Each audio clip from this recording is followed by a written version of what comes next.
It's as true today as it was 140 years ago when a small group of ordinary men gathered on a block of land in Beaconsfield, Tasmania, Australia, and dared to mine for gold, creating jobs, wealth, and prosperity for generations that followed them.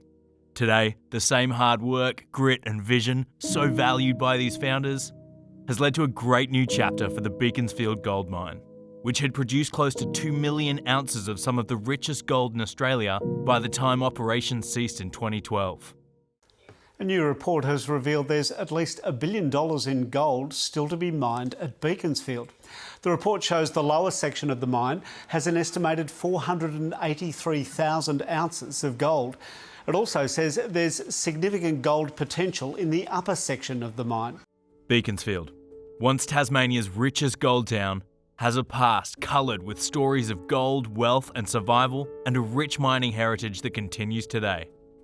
The famous headframe and heart shaft are well known from global TV coverage when the world watched on as two miners, trapped underground following an earth tremor in 2006, were rescued and returned to the surface 14 days later.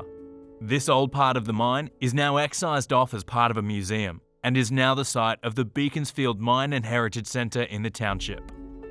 The mine benefited from a comprehensive safety case review following the tragic and unpredicted 2006 event, and the mine reopened and operated safely from 2007 to 2012 under a revised mine plan prior to becoming uneconomic due to prevailing gold price.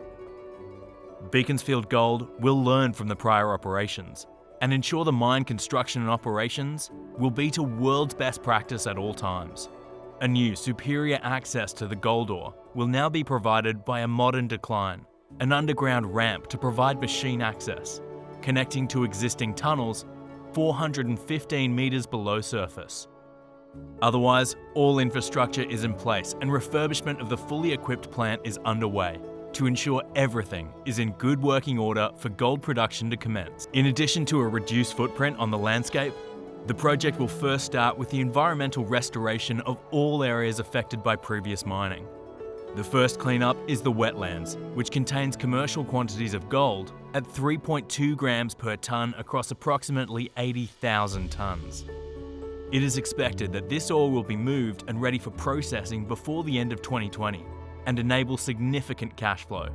Whilst the decline is being built, gold extraction from other stockpiles and tailings at surface will add to this early stage revenue. The drilled JORC resource of 483,000 ounces of gold, averaging over 10 grams per tonne, is at a depth of 1,200 metres underground, with direct access from existing tunnels once the new decline is complete.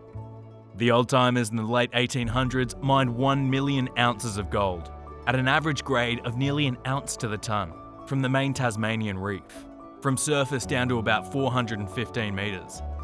And when mining recommenced, they started mining the high-grade ore below 415 metres, as the cut-off grade was 7 grams per tonne. In 1999 to 2012, they mined 800,000 ounces of gold from the underground at a cash cost of $700 per ounce. However, now with the price of gold at $2,000 an ounce, the ore near the surface becomes highly commercial to extract. The underground is the focus, but on our technical reviews in the last month or two, there's huge potential for open pit type mineralisation, which really hasn't even been explored.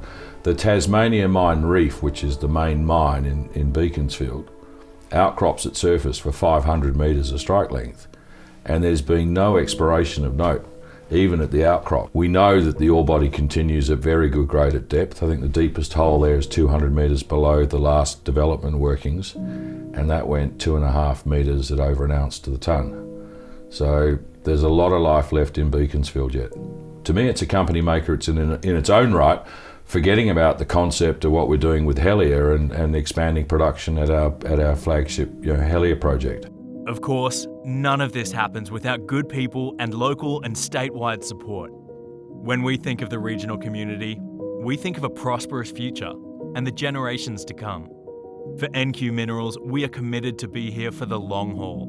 We will continue to look for new and improved ways of sustainable mining and to make sure that every one of us goes home safely each day, to help build a world that continues to grow and create better lives for more people. A place that builds opportunity for everyone.